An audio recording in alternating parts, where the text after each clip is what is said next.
حنا كنتكلموا اليوم على الاجهزه الالكترونيه وسائل التواصل الاجتماعي كخطر اليوم اللي تيهدد مجموعه ديال الاطفال اللي اليوم كيتصفحوا هاد الهواتف وهاد القنوات عبر يوتيوب. اكيد كاين ضرر، وكيف تكلمنا مجموعه ديال الاثار النفسيه على الوليدات وعلى التربيه ديالهم وعلى المستقبل ديالهم، على اعتبار ان الشخصيه ديالهم مازال في طور التكوين. اذا الاسره اكيد عندها واحد الدور. شنو خصها دير؟ اكيد عندكم سي عزيز مجموعه نصائح اليوم ممكن تقسموها مع الاباء والامهات، اليات التتبع، اليات المواكبه، وتحديد الأوقات ديال الهواتف والأجهزة بصفة عامة الإلكترونية، وأيضا متابعة شنو كيشوفوا هاد الوليدات. شنو الدور اليوم ديال الأسرة وكيفاش يمكن تكون قريبة أكثر من الوليدات؟ هما أدوار كثيرة، ما يمكنش نحطوا غير العاتق ديالهم على الأسرة، في حين أن الأسرة هي بغينا نقولوا العمود الفقري وهي المدبر في السياسة وهذه الاستراتيجية. اولا من بين النصائح هو اننا خص الوالدين يحيدوا ما يسمى بالقلب ويخدموا بالعقل الا بغاو وليداتهم يوصلوا. هذا من جهه. من جهه اخرى كاين تربيه اختيار الاشياء للوليدات، ما يمكنش لنا نفرضوا عليهم، لان الوليد الا فرضتي عليه كتسمى بحال تنتهك بزاف ديال الحوايج، الحقوق ديالو غادي يحس بانه مهضوم، غادي يحس بانه مقموع.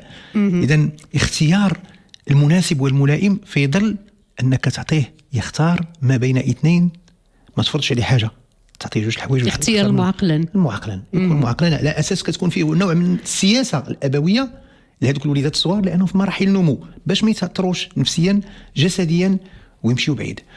النقطه الاخرى هو دائما اعود واقول ثقافه الشارع كتلعب دور كبير. خاص اختيار الاصدقاء الوليدات باش ما ينحرفوش.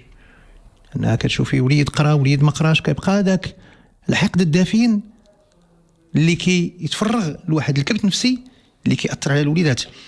اهم شيء هو اعاده الهيكله للبيت وترميم القواعد ديالو، لان خاص الوالدين هما يتاثروا ويتكونوا ويشوفوا واحد البرامج اللي كتساعدهم في التربيه ديال الوليدات. كاين الاطار التربوي اللي خصو يتمزج ما بين التوافق الاسري والسلوك النفسي ديال الاسره.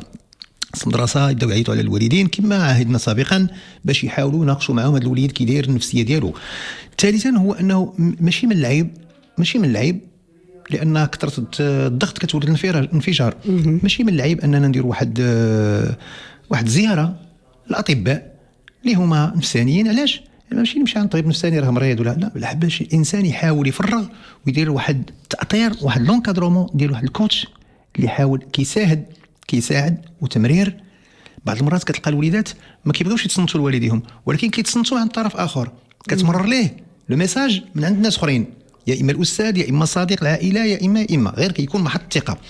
كاين نقطه اخرى وهي اهم، هو عدم كما كنقولوا خصنا نخدموا بالعقل ديالنا، ما نخدموش بالعاطفه. العاطفه في اشياء وكاين العقل في اشياء اخرى. كاين النقطه اللي هي اهم، هو ان خص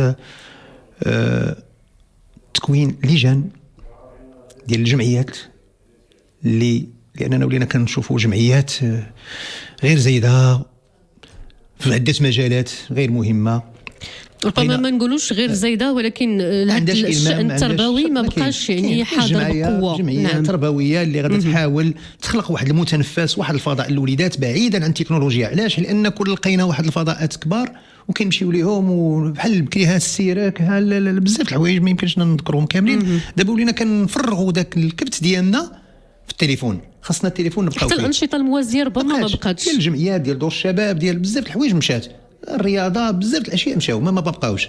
اما الا كاينين غيكونوا بواحد الاسره مثلا فقيره ما عندهاش، راه ما يمكنش غادي تمشي غادي دي ولدها غادي يمشي يدير المركبات الثقافيه اللي كتكون في الاحياء. نعم، يرجعوا للمسرحيات، يرجعوا اللي عهدناه بكري ديال الفولكلور ديال البهلوان. اذا عاد باش نزيدوا الانشطه ديال المدرسه حتى هي كذلك. دونك خاصنا نحاولوا نعمروا ذاك الفضاء ديال الوليدات باش ما يمشيوش للتليفون بهذه اللغه.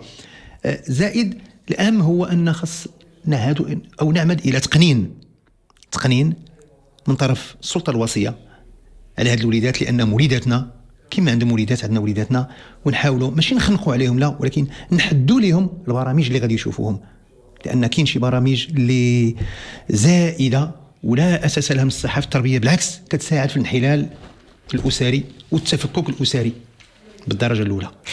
شكرا لك سي عزيز راضي. بالحق اذا لكل الاباء والامهات مراقبه وتتبع الوليدات، نشوفوا شنو هما القنوات اللي كيطلعوا عليها، شنو هما هاد الوسائل ديال التواصل الاجتماعي اللي كيتصفحوها، والاجهزه الالكترونيه بصفه عامه كضرر اللي اليوم تبت علميا وطبيا، ومجموعه ديال الخبراء والمختصين الاجهزه الالكترونيه عندها واحد الضرر كبير وكبير بزاف على الوليدات، سواء على المستوى النفسي او الصحي. اذا شكرا. كنذكر عزيز راضي بالحق مهتم بالتربيه والطفل.